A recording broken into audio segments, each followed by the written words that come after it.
آقا علیہ السلام نے ارشاد فرمایا کہ جیڑا بندہ صبح 100 واری سبحان اللہ پڑھے، فجر دی نماز تو بعد صبح اور شام مغرب ٹائم 100 واری سبحان اللہ پڑھے،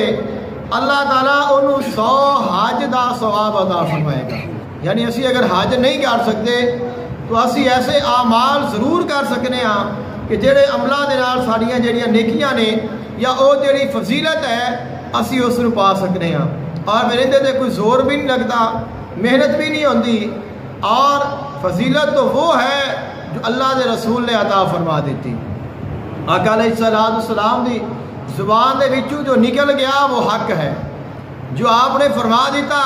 اون دے وچ کوئی شک نہیں۔ جو فضیلت آپ نے کسے چیز نو، کسے اسم نو، کسے تسبیح نو عطا فرما دیتی وہ اللہ نے عطا فرما دیتی ہے، آپ ان دی فضیلت نو کوئی گھٹا نہیں سکتا۔ ضرورت اس چیز دی ہے کہ اسی انہاں چیزاں نو اپنی زندگی دے وچ لائیے۔